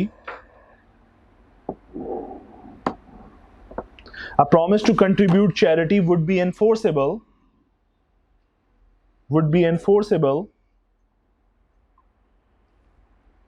if on the faith of promise, a promise to charity contribute charity would be enforceable if on the faith of promise promisee undertakes a liability, promisee undertakes a liability। मैं दोबारा repeat करता हूं, promise to contribute charity would be enforceable if on the faith of promise promisee undertake a liability। इसका क्या मतलब है? इसका मतलब ये है कि फॉर एग्जाम्पल आपने किसी चैरिटेबल इंस्टीट्यूशन को, किसी ट्रस्ट इंस्टीट्यूशन को आपने वादा कर लिया है कि आप उसे पैसे दोगे, उसे डोनेशन दोगे, और उसने उस डोनेशन के वादे के, आपके वादे की बेस के ऊपर उसने वो सपोज फॉर एग्जांपल आपने ईदी फाउंडेशन वालों से एक प्रॉमिस कर लिया है कि आप ईदी फाउंडेशन को 5 लाख रुपीस दोगे। ईदी फाउंडेशन से कोई कंस्ट्रक्शन करानी है किसी ब्लॉक की, आपने वादा किया, उन्होंने आपके वादे की बिना पे कंस्ट्रक्शन कॉन्ट्रैक्ट कर लिया और कंस्ट्रक्शन को एग्जीक्यूट कर लिया। इसका मतलब है उन्होंने वो एक्शन इसलिए लिया क्योंकि आपने उनसे प्रॉमिस किया था। उस प्रॉमिजी ने, उस ईदी फाउंडेशन ने वो एक्शन इसलिए लिया, वो लायबिलिटी इसलिए इनकर की। लायबिलिटी से क्या मुराद है? अब उन्होंने कंस्ट्रक्शन वालों को पेमेंट करनी है, ऐसा ही है ना? अगर आप वादा ना करते तो शायद वो कंस्ट्रक्शन का कॉन्ट्रैक्ट शुरू ना करवाते। तो अगर आपने ऐसा प्रॉमिस कर लिया है तो फिर आप बाउंड हो जाएंगे अगर सामने वाले प्रॉमिजी ने आपकी बात पे, आपके वादे पे यकीन करके कोई लायबिलिटी इनकर कर लिया। हाँ, कोई लायबिलिटी अगर इनकर नहीं की, सपोज अभी ईदी फाउंडेशन ने कहा हमें इस पे यकीन कोई नहीं है, पता नहीं देगा कि नहीं देगा, तो अगर उन्होंने आपने वादा जरूर किया लेकिन उन्होंने आगे कोई हरकत, कोई काम नहीं किया, तो फिर आप बाउंड नहीं है, फिर आप बाउंड नहीं है। जिससे मैं एक रियल केस सुनाता हूं। अगर आप में से किसी ने, यूनुस खान ने एक दफ़ा आके टेलीविज़न के ऊपर कहा था पीसीबी ने मेरे जो भी चेक की, मुझे विनिंग अमाउंट देनी है, जो मैंने मैच जीता था, उसने पता नहीं कौन सा वर्ल्ड कप जो भी जीता था, उसके ऊपर विनिंग अमाउंट अनाउंस की थी पीसीबी ने, से पता नहीं 5 मिलियन थी कितनी थी। उसने आगे वही 5 मिलियन प्रॉमिस कर लिया किसी चैरिटेबल इंस्टीट्यूशन के साथ कि मैं चैरिटी कर दूंगा। उस चैरिटेबल इंस्टीट्यूशन ने कंस्ट्रक्शन कुछ स्टार्ट कर दी। फिर बाद में बेचारा यूनुस खान टीवी पे आके मांगता रहा, पीसीबी वालों पैसे दे दो, तुमने जो मुझे वादा किया था, मैंने आगे वादा कर लिया था और अगलों ने उस वादे की बेस पे लायबिलिटी इनकर कर ली है, अब मैं बाउंड हूं कि वो पेमेंट करूं 5 मिलियन। तो तुमने जो वादा किया हुआ तुम ही पूरा कर लो, देने तो बता दो, नहीं तो मैं पल्लियों दे दूं उसको। ये रियलिटी का केस था। अगर बच्चों को समझ नहीं आता क्योंकि उस टाइम पे ऐसी चीजें पड़ी नहीं होती, लेकिन ये रियल केस हुआ था। यूनुस हुआ था, यस जी, लो ये बंदे ने प्रूव कर दिया जी। हाँ जी, जिसमें भी हुआ था मुझे इल्म नहीं है, मुझे इतना पता है वो टीवी पे आके उसने रिक्वेस्ट जरूर की थी कि भैया आपने जो इनाम रिवॉर्ड अनाउंस किया हुआ, मैंने उस रिवॉर्ड की बिना पर किसी से प्रॉमिस कर लिया। अब देखो, अगर देखा जाए तो बिटवीन यूनुस खान और उस चैरिटेबल इंस्टीट्यूशन के अंदर जरा कंसिडरेशन देखो, क्या वन साइडेड है, टू साइडेड है? वन साइडेड है। चैरिटेबल इंस्टीट्यूशन से कुछ नहीं आ रहा स्वाय दुआओं के, ऐसा ही है ना? सो कह सकता है नो कंसिडरेशन नो कॉन्ट्रैक्ट, लेकिन लॉ ने एक्सेप्शन में लिख दिया कि ना ना ना ना, अगर ऐसा प्रॉमिस किया और उस प्रॉमिसी ने आगे कोई लायबिलिटी अंडरटेक कर लिया तो अब तुम बाउंड हो। बात समझ आई है या ऊपर से गुजरी है? आई है। नहीं, ऐसा नहीं प्रॉमिस हुआ ना, ऐसा नहीं प्रॉमिस हुआ। उसने बस ये कहा मैं विनिंग अमाउंट आपको चैरिटी करता हूं, मेरा आपसे वादा है कि जो ही रिसीव होगा मैं आपको फॉरवर्ड कर दूंगा। क्या मतलब कि कंटिजेंट नहीं? देखो, अगर एक्सेप्शन फॉल करती है ना तो फिर इस बात की कोई गुंजाइश नहीं कि आपको कहां से मिलने हैं, फिर ये मैटर नहीं करता, ठीक है, कि आपको मिलने भी है कि नहीं मिलने। आप बाउंड हो गए 5 मिलियन देने के जो आपने वादा किया हुआ, क्योंकि अगर आपका कॉन्ट्रैक्ट यूनुस खान और जो चैरिटेबल इंस्टीट्यूशन का कॉन्ट्रैक्ट है वो एक बाइंडिंग कॉन्ट्रैक्ट है, क्योंकि वो लोग कंस्ट्रक्शन कर चुके हैं। बात समझ आई है? ज़रा ये एक एग्जाम्पल पढ़ो, आप लोगों को ज़रा थोड़ा मज़ीद इसमें क्लैरिटी आएगी। एग्जाम्पल नंबर ये 3 प्लीज़, ये 3 जी।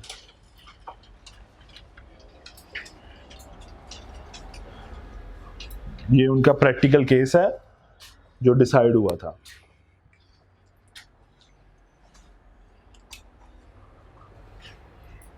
आप लोगों को यहां से नजर आता है कंफर्टेबली?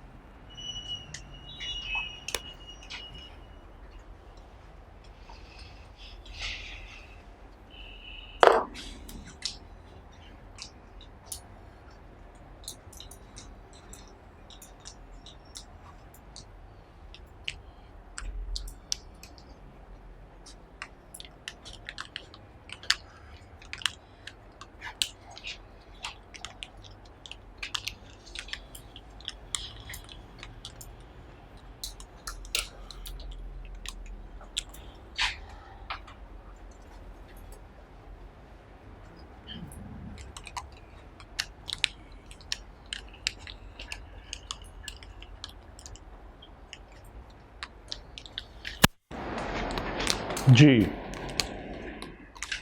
डन।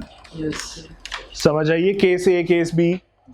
केस ए में क्या था, if they have not incurred any liability, तो फिर भाई फिर रिकवरी नहीं हो सकती, फिर ये वैलिड कॉन्ट्रैक्ट, फिर ये एक्सेप्शन में फॉल नहीं करता। और if they have incurred any liability, तो फिर प्रोमिसी लायबल होगा टू, प्रोमिसी ने अगर सॉरी लायबिलिटी ले लिया तो प्रोमिसर लायबल है टू पे। क्लियर? सर केस ए के रीजन में वो कहता है कि void in the absence of any consideration इसलिए कि देखो, if they have not incurred any liability, promisee ने कोई लायबिलिटी अंडरटेक नहीं की, तो एक्सेप्शन में फॉल करता है? नो। क्या है मतलब एक्सेप्शन क्या है? नो कंसिडरेशन नो कॉन्ट्रैक्ट की एक्सेप्शन है ना। हमने कहा प्रोमिसी ने प्रॉमिस किया, प्रोमिसर ने, और प्रोमिसी ने कोई लायबिलिटी ली हो, एक कंडीशन पूरी होगी लेकिन दूसरी नहीं हुई, तो इसलिए वो लिख रहा है agreement is void in the absence of any consideration, या यूं कहना चाहिए था इन द एब्सेंस ऑफ के उसने कोई लायबिलिटी इनकर नहीं की। यस यस कर सकते हो, बिल्कुल कर सकते हो। उसने शॉर्ट फॉर्म में जरा बताया ना जी। ये केस स्टडी समझ आई है, कॉन्सेप्ट में और क्लैरिटी आई है? चलो बस ठीक है, आ जाओ अब आगे। 2.3 learning objective, adequacy of consideration. बस 5 मिनट और लूंगा maximum. Adequacy of consideration, adequacy of consideration मैंने पहले भी सिखाया हुआ है कि कंसिडरेशन का सिग्निफिकेंट होना या मार्केट वैल्यू के बराबर होना जरूरी नहीं है। मैं अपनी 5 लाख की चीज 1 लाख में बेच दूं या 10 रुपए में बेच दूं, अगर बायर और सेलर एग्री हैं तो लॉ को कोई तकलीफ नहीं है। लॉ सिर्फ ये इंश्योर करेगा अगर इतनी कम कंसिडरेशन है तो क्या इस पर्सन सलमान ने अगर अपनी एक 5 मिलियन की प्रॉपर्टी 5 लाख में बेच दी है तो क्या सलमान की कॉन्सेंट फ्री थी? कहीं सलमान प्रेशराइज तो नहीं था? क्या सलमान पे कोई कोरिजन अप्लाई तो नहीं हो रही, कोई अनड्यू इन्फ्लुएंस अप्लाई तो नहीं हो रहा, कोई फ्रॉड तो नहीं हो रहा, कोई मिसरिप्रेजेंटेशन नहीं, कोई मिस्टेक तो नहीं? ये फैक्टर अगर नहीं है तो लॉ को कोई तकलीफ नहीं है। बात समझ आई है? यानी बायर सेलर एग्री, मियां बीवी राजी, तो क्या करेगा काजी? प्लीज बेटा 2.3 हम एक्सेप्शन से बाहर आ गए हैं जी। अब एक्सेप्शंस खत्म हो गई हैं, 5 एक्सेप्शंस थी जो हमने डिस्कस कर ली हैं जी। Please adequacy of consideration. An agreement to which the consent of the promisor is freely given is not void merely because the consideration is inadequate. इस बात की बिना पर महज के कंसिडरेशन इनसफिशिएंट है, कभी भी कॉन्ट्रैक्ट वो खत्म नहीं होगा, इन एडुकेसी की वजह से नहीं होगी जी, कॉन्ट्रैक्ट वॉइड नहीं होगा जी। But the inadequacy of the consideration may be taken into account by the court in determining the question whether the consent of the promisor was freely given. जी बस कोर्ट ये ensure करेगा अगर उसके पास case आया तो क्या इस पार्टी की कंसेंट फ्री है, अगर फ्री है तो फिर लॉ को कोई तकलीफ नहीं है। प्लीज एग्जांपल 42 और 43 देखिए, समझ आ रही बातों की? चलो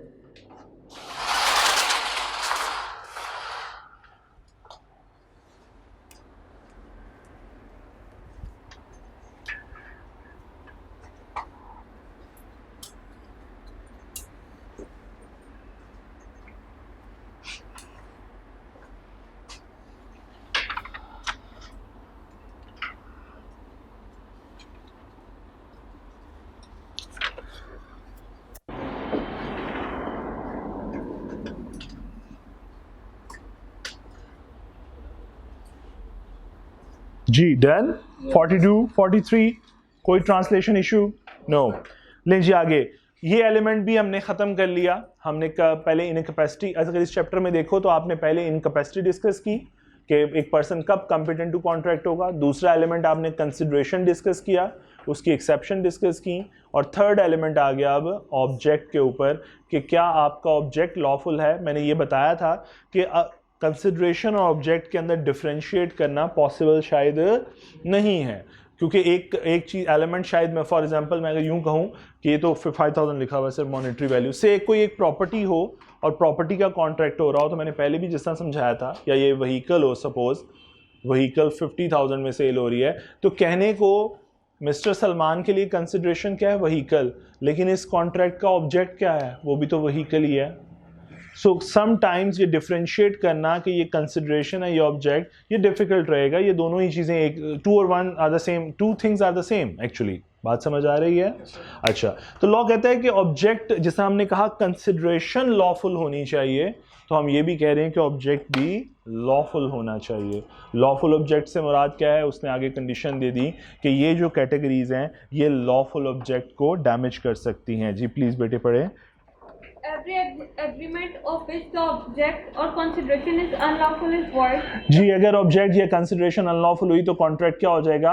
वॉइड हो जाएगा, नॉट एनफोर्सेबल बाय लॉ, क्योंकि बेसिक एलिमेंट ही मिस हो जाएगा। जी, The consideration or object of an agreement is lawful unless it is forbidden by law. जी, आप कोई ऐसा ऑब्जेक्ट डील कर रहे हैं जो लॉ ने मना किया हुआ, फॉरबिडन है, जैसा ड्रग डीलिंग, ठीक है, मनी लॉन्ड्रिंग, ठीक है जी, Or is of such a nature that if permitted it would defeat the provision of any law, कि अगर आप यहाँ इजाजत दे देंगे तो किसी और कानून की धज्जियां उड़ जाएंगी। अच्छा, हर कानून दूसरे की रिस्पेक्ट करता है। जिस तरह फॉर एग्जांपल मैं आपको इसकी एग्जांपल, एक अच्छी एग्जांपल आपको देता हूँ, कंपनी लॉ टेक्स के अंदर। देखो, कंपनी लॉ के अंदर एक जगह लिखा हुआ है कि एक पर्सन अगर डायरेक्टर बनना चाहता है ना, तो उसका टैक्स पेयर होना ज़रूरी है, यानी वो रजिस्टर्ड टैक्स पेयर हो, मतलब टैक्स में रजिस्टर्ड हो, टैक्स पे करता हो, रिटर्न्स फाइल करता हो। तो देखो, एक लॉ दूसरे की रिस्पेक्ट कर रहा है कि अगर ये प्रोविजन कंपनी लॉ से हटा दी जाए तो वो डायरेक्टर आना शुरू हो जाएंगे जो टैक्स पे नहीं करते होंगे। इसका मतलब है अगर मैं इस प्रोविजन को हटा देता हूं कंपनी लॉ से तो दूसरे कानून की धज्जियां उड़ जाएंगी। मुझे कोई तकलीफ नहीं, मेरा डायरेक्टर टैक्स पेयर हो या ना हो। क्या कंपनी को कोई तकलीफ है? कॉम्पिटेंट पर्सन का ये देखना जरूरी है कि क्या वो टैक्स जमा कराता है कि नहीं कराता। लेकिन एथिकल ग्राउंड्स के ऊपर एक लॉ दूसरे लॉ की रिस्पेक्ट कर रहा है कि मेरा डायरेक्टर टैक्स पेयर होना चाहिए, कंपनी अपना नॉन टैक्स पेयर डायरेक्टर नहीं रख सकती। तो इसका मतलब है अपना भी काम चलेगा और साथ वाले भाई का भी काम चल रहा है, धंधा चल रहा है उसका भी। ठीक है, मेरी बात समझ आ रही है? सो ये रिस्पेक्ट है। तो ये कहानी अब समझ आएगी। इस ऑफ सच अ नेचर कि आपने कोई ऐसी प्रोविजन अलाउ कर दी है या ऑब्जेक्ट ऐसा है जो आपकी तो धज्जियां नहीं उड़ा रहा लेकिन किसी दूसरे कानून की धज्जियां उड़ा रहा है। जी जी बेटे। अच्छा, अब अगर एक और चीज देखो, इन सारी कंडीशंस के आखिर में देखो एक वर्ड लिखा जा रहा है बार बार, और कि कोई एक कंडीशन भी मीट हो जाए तो ऑब्जेक्ट क्या हो जाएगा? अनलॉफुल हो जाएगा। ठीक है, ये नहीं है कि सारों का इकट्ठा हो जरूरी है, फ्रॉडुलेंट भी हो, इंजरी भी नहीं, ऐसा नहीं। कोई एक भी पूरी हो जाए तो ये ऑब्जेक्ट अनलॉफुल। जी प्लीज बेटी। फ्रॉडुलेंट हो, जी, like injury to the third person. Like मैं कहूं कि मैं कॉन्ट्रैक्ट कर रहा हूं से इस बेटे के साथ, और मेरा कॉन्ट्रैक्ट ये है कि मैं आपको 50,000 रुपया दूंगा, आप इसकी प्रॉपर्टी, फरहान क्या नाम था, फाखिर की प्रॉपर्टी को से मैं कहता हूं डिस्ट्रॉय कर दो, ब्लास्ट कर दो, जो मर्जी कर दो, ब्ला ब्ला ब्ला। अब कहने को अगर देखा जाए तो ये मुझे सर्विसेज दे रहा है और मैं इसको पैसे दे रहा हूं। मेरे लिए कंसिडरेशन इसकी सर्विसेज है और इसके लिए कंसिडरेशन पैसे हैं। लेकिन इस कॉन्ट्रैक्ट की वजह से किसी थर्ड पर्सन को इंजरी हो रही है, किसी थर्ड पर्सन का लॉस हो रहा है, तो लॉ की नज़र में ये कॉन्ट्रैक्ट क्या है? फिर अनलॉफुल ऑब्जेक्ट की वजह से वॉइड है। बात समझ आई है जी? आप किसी थर्ड पर्सन का नुकसान नहीं कर सकते। जी प्लीज नेक्स्ट। और The court regards it as immoral or opposed to the public. और यह कोर्ट को ये इसे कहते हैं पावर सेक्शन। इसमें हमेशा कोर्ट को इजाजत दे दी जाती है कि हाँ, इसके अलावा जो भी केस कोर्ट को लगा कि ये पब्लिक इंटरेस्ट के अगेंस्ट है, ये पब्लिक के फायदे में नहीं है, तो वो उसे अनलॉफुल डिक्लेयर कर देगा, वो ऑब्जेक्ट अनलॉफुल डिक्लेयर हो जाएगा। Is that clear? चलो प्लीज एग्जाम्पल 44, 45, 6, 7, 8 काट दीजिए प्लीज और 50 तक जल्दी से पढ़िए। और प्लीज प्रैक्टिस क्वेश्चन 2 जो है वो होमवर्क होगा, 2 होमवर्क होगा। ये स्प्रिंग 2008 का पास पेपर है, मेंशन कर लीजिए प्लीज। स्प्रिंग 2008 का पास पेपर है, प्रैक्टिस क्वेश्चन 2 बेटी। स्प्रिंग 2008 का पास पेपर है, question number 4 part A, spring 2008। बेटा ये प्रैक्टिस क्वेश्चन 2 की बात हो रही है ना, 2 की बात हो रही है, मैंने बोला उसका क्वेश्चन नंबर स्प्रिंग 2008। मैं रिपीट कर रहा हूँ, प्रैक्टिस क्वेश्चन 2 जो है ये पास पेपर का क्वेश्चन है, पास पेपर स्प्रिंग अटेम्प्ट का 2008 अटेम्प्ट का, और पास पेपर का जो क्वेश्चन था वो क्वेश्चन नंबर 4A था। ठीक है, मैं जब यूं बोलता हूं तो मैं पास पेपर का क्वेश्चन बताता हूं कि पास पेपर में कौन सा क्वेश्चन आया हुआ था ये। ठीक है, पास पेपर का क्वेश्चन था क्वेश्चन नंबर 4A। ये आपने होमवर्क के तौर पे घर से करना है जी। अब जरा प्लीज एग्जांपल पढ़िए, 48 काट दीजिए, बाकी पढ़िए। एक छोटा सा टॉपिक रह गया, वो कल पढ़ेंगे मैंने, इसके बाद आप लोगों से आपके होमवर्क चेक करना।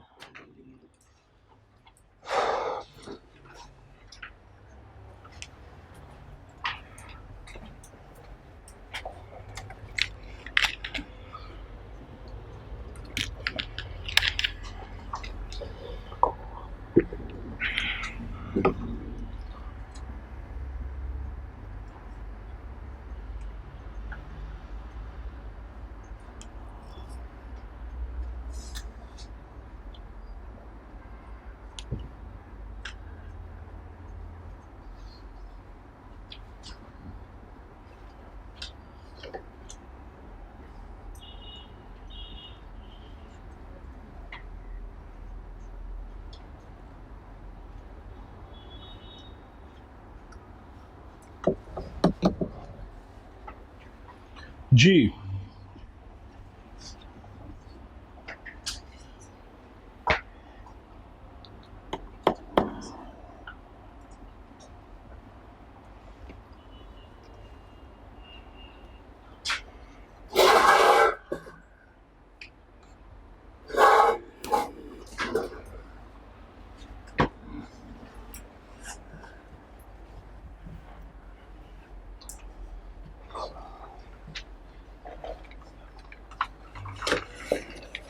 डन बेटी,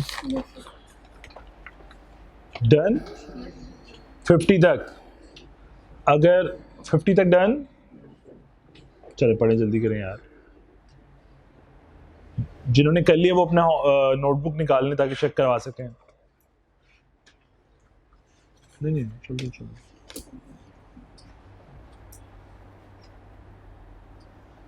जो बैंकरप्ट हो गया वो ऑक्शन के अंदर अपनी कोई बाय नहीं कर सकता। देखो ऑक्शन के अंदर आपकी प्रॉपर्टी ऑक्शन हो क्यों रही है। अच्छा ये एग्जांपल 45 सुन भी लें एक दफा कि ये हो क्या रहा है। ये प्रोविजन ऑफ लॉ कौन सी है वैसे, इनमें से कौन सी प्रोविजन है, ऑब्जेक्ट क्यों अनलॉफुल है इसमें?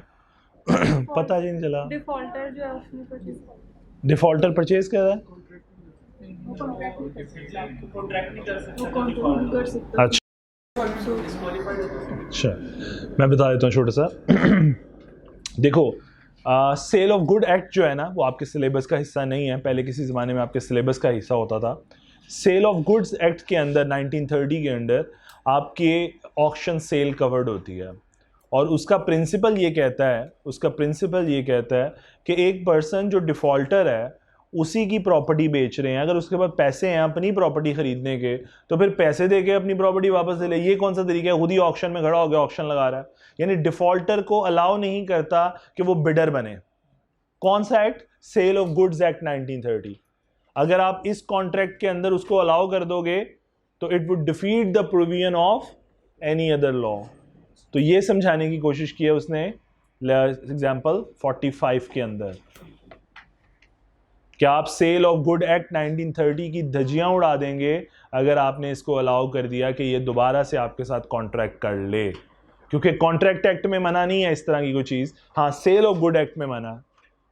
बात समझ आई है? तो उसने ये थोड़ी सी बात समझाने की कोशिश की है। एग्जाम्पल 49 में कहता है married woman was given money to obtain divorce from her husband and then marry the lender. ओहो, दे तलाक, अच्छा जी, लेटर, अच्छा वुमन ने पैसे भी ले लिए, later the woman refuse to take divorce, woman ने डाइवोर्स देने से इनकार कर दिया। द एग्रीमेंट इज वॉइड, क्यों? क्योंकि ये जो एग्रीमेंट होने जा रहा है कि तुम उससे पैसे पकड़ो और इसको तलाक दे दे, ये in fact involves an injury to the mental injury to the third person. उसके हस्बैंड का क्या कसूर है? सर देखिए, जो एग्जाम्पल 45 है उसमें अगर वो अपनी प्रॉपर्टी को दोबारा बाई कर रहे हैं तो वो उसके पास इतने पैसे हैं कि अपनी प्रॉपर्टी को दोबारा दे रहा है, तो वो फिर अपना वो क्यों नहीं देता? वो सिर्फ समझाने, अच्छा ये एग्जांपल बनाएगी ये सिर्फ इस नीयत से ताकि आपको ये समझाया जा सके कि कॉन्ट्रैक्ट एक्ट के अंदर कोई तकलीफ नहीं है इसी डिफॉल्टर को दोबारा बिडर बनाने में, लेकिन सेल ऑफ गुड एक्ट के अंदर मना है। अब होगा क्या, आप कॉन्ट्रैक्ट एक्ट में अलाउ अगर कर देंगे तो ये सेल ऑफ गुड एक्ट के कॉन्ट्रैक्ट की इज्जत अफजाई करेगा। तो हम चाहते हैं कि एक लॉ दूसरे लॉ की, एक एक्ट दूसरे एक्ट की रिस्पेक्ट करे। सर मतलब उसके बैंक में इतने पैसे हैं, हाँ। तो पहले उसके बैंक अकाउंट बैंक में कहाँ होते हैं? ऐसी क्या बेटी, आपने फ्रॉडिये देखे नहीं है? फिर इसका मतलब अभी फ्रॉडिये देखने हो तो आपको पता चले कि वो लोग बैंक बैलेंस में, बैंक तो वो उनके लिए गुनाह कबीरा होता है, गुनाह कबीरा। बिजनेसमैन अपना बहुत, बिजनेसमैन उतना पैसा, बहुत कम बिजनेसमैन है अदर देन दैट, बहुत कम बिजनेसमैन है जो अपना पैसा बैंक में रखवाते हैं, लिक्विड कैश में डील करते हैं, लिक्विड कैश में। मतलब मेरा एक दोस्त है बहुत अच्छे, उसके बड़े एक स्केल अप लेवल के ऊपर उसका एक बिज़नेस है गारमेंट्स का, और वो मुझे कहता था, एक टाइम था वो मुझे कहता था यार मेरी जो पर डे सेल है that is around 1 million from one shop, मतलब कि एक जो शॉप है उसकी 2 शॉप्स हैं गालबन, तो कहता है एक शॉप से तकरीबन 1 मिलियन के अराउंड हम लोग जनरेट कर लेते हैं per day sales, means 30 days की 30 मिलियन, एज्यूमिंग दैट। मैं कहा अच्छा, कहता बैंक में कुछ नहीं है, कैश। मैं कहा इतना, मुझे सिर्फ ये बता दे इतना कैश रखते कहाँ हो?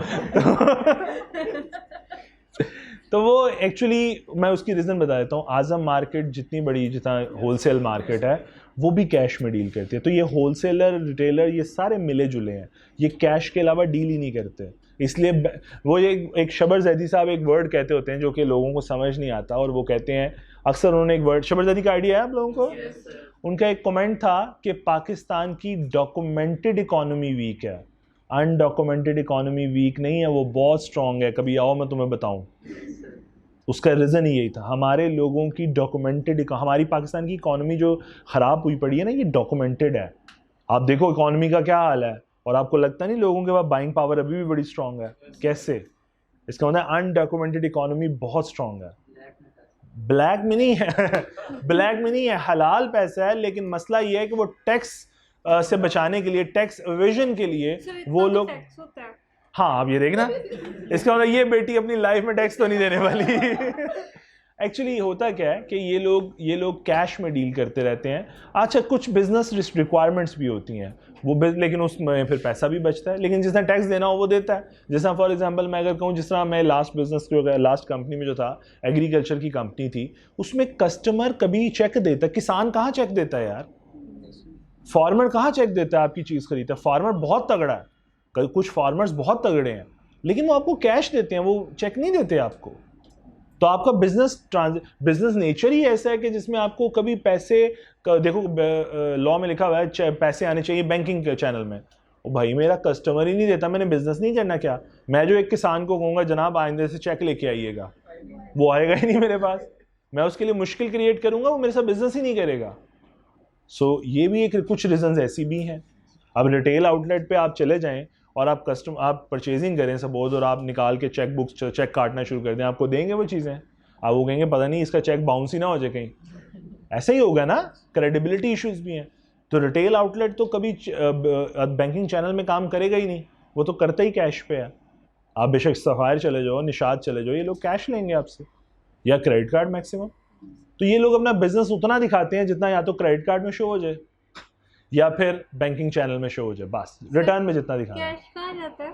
कैश आगे परचेजर के पास नहीं, जो इनके पास आता है। हाँ आगे परचेजर के पास, इन्होंने भी तो परचेजिंग करनी है ना, बाकी प्रॉफिट घर में प्रॉपर्टी में, रियल स्टेट में। अच्छा। रियल स्टेट में ये बिजनेसमैन, देखो अमीर होने का सबसे आसान तरीका पाकिस्तान में जो ढूंढा गया है पिछले कोई 10 सालों में या all over the world globe में, दैट इज रियल स्टेट, कि पैसा डालो और डबल पैसा। तो रियल स्टेट में बहुत पैसा डालते हैं ये लोग, वहाँ से पैसा डबल। अच्छा बेटी में से मशवरे ले रही है उल्टे वाले नहीं, रियल स्टेट ये कोई राइट। अच्छा मैं ये मानता हूँ कि tax evasion is something different from tax planning. Tax planning कर लो, एवेजन ना करो। एवेजन चोरी है। टैक्स प्लानिंग ये है कि आप फ़ायदा उठाओ लॉ का किसी तरीके से, किसी भी तरीके से उठा लो। आप एसेट परचेजिंग कर लो, उस पर आपको रिबेट्स मिल जाएंगी। आप कोई ऐसा काम कर लो जिस पे आपको रिबेट्स मिल जाएं। टैक्स हेवन्स में काम कर लो, लेकिन लोग करते नहीं है। लोग डॉक्यूमेंटेड करना ही नहीं चाहते। ये भी एक नीयत है पाकिस्तानियों की, अनएथिकल है, पर डॉक्यूमेंटेड करना ही नहीं चाहते। वो कहते नहीं अनडॉक्यूमेंटेड स्कूल है, क्या करें। ट्रू, प्रोसेस बहुत डिफिकल्ट है, क्योंकि देखो एक चार्टर्ड अकाउंटेंट हायर किया अगर, तो 2-2.5-3 लाख रुपए तो उसको देना पड़ जाना, ठीक है। अब ये भी तकलीफ होती है, फिर वो बर्डन भी फील होता है कई दफ़ा कि यार ये मैं अनडॉक्यूमेंटेड रख लेता, ना इसको रखना पड़ता, ना पैसे की कोई प्रॉब्लम होती। फिर एक और प्रॉब्लम भी होती है, लॉ के पास ये राइट है कि वो आपके अकाउंट को फ्रीज कर सकता है, लेकिन अगर कैश होगा तो क्या करेगा। एक ये बहुत बड़ा प्रॉब्लम है। कई दफ़ा मैंने ऐसी कंपनीज को जानता हूँ जो कि काम तो पुट्ठे ही कर रही थी, ये बात भी मैं जानता हूँ कि वो गलत नहीं थी, तो FBI ने रेड की और FBI ने रातों रात उनके जो अकाउंट्स थे उसमें कहीं 350 मिलियन पड़ा हुआ था कहीं उनके अकाउंट्स में, मेन अकाउंट था उनके बिजनेस का, तो FBI ने फ्रीज़ कर लिया। फ्रीज़ करने का मतलब अब कोई ट्रांजैक्शन नहीं हो सकती, आप उस पैसे को इस्तेमाल नहीं कर सकते। अब वो बैठे हैं हाथ पे हाथ रख के, अब क्या करें, पैसे ही नहीं हैं, पैसे सारे उसी बैंक अकाउंट में हैं। तो ये एक रीज़न होती है जिसकी वजह से बिजनेसमैन डरता है कि यार मैं बैंकिंग सेक्टर को क्यों यूज़ करूँ, मुझे कैश में क्यों ना रखूँ। कम से कम पुट्ठी हरकतें करने वाले तो ज़रूर ये सोचते हैं कि पकड़े गए तो बैंक अकाउंट फ्रीज हो जाएगा। वो हाँ ट्रू, कैश में बहुत है, इसलिए वो शबज़ ज़ैदी के वर्ड्स बहुत जेन्युइन है कि हमारी है यार, वो सख्त बात बोलता है और ज़रा सच्ची बात बोलता है और स्ट्रेट बोल देता है।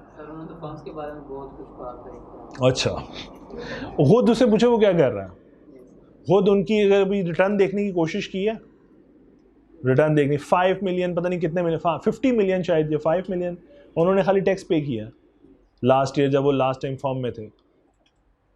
तो भाई इतना तगड़ा बंदा है वो कह सकता।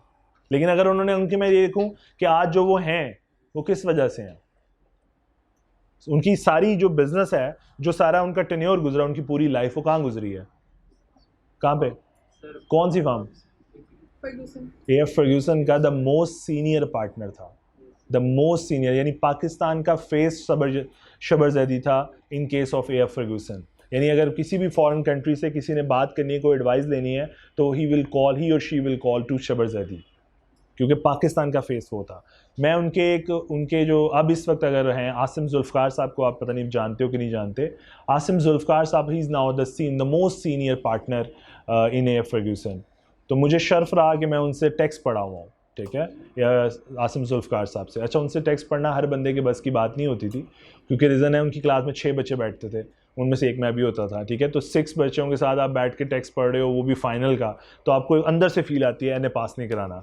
तो वो एक, क्योंकि उनका पढ़ाने का स्टाइल थोड़ा सा ना, वो टीचर वो बहुत अच्छे इंस्ट्रक्टर थे और बहुत अच्छे टीचर भी थे, लेकिन लोग समझते नहीं थे। बच्चा डरता है कि यार क्लास बड़ी हो तो टीचर अच्छा है, वो ज़रा चूँकि सख्त मेथड से पढ़ाते थे तो उनको बच्चों को लगता था नहीं ये शायद अच्छा नहीं पढ़ाते। तो मेरा उनसे पढ़ने का इत्तेफाक हुआ। तो अब ही is now the most senior partner. और जब शबर ज़ैदी का कोई सेमिनार होता था तो आसिम जुल्फ़कार का ये कमेंट होता था कि मुझे एट एनी कॉस्ट मुझे वो सेमिनार अटेंड करना है, एट एनी कॉस्ट, कि उसे ये लगता था कि सच अ वैल्यूएबल सेमिनार। जी, जो शबर ज़ैदी सर हैं उन्होंने टीवी में कहा था कि जो प्रोफेशन है ये तो 5-10 साल में ख़त्म हो जाता है। हाँ ऐसा है, बिल्कुल ऐसा है। अच्छा देखो एक बात याद रखना, मेरे ख्याल इसको क्लोज़ कर लें हाँ इसको क्लोज़ कर दें प्लीज़।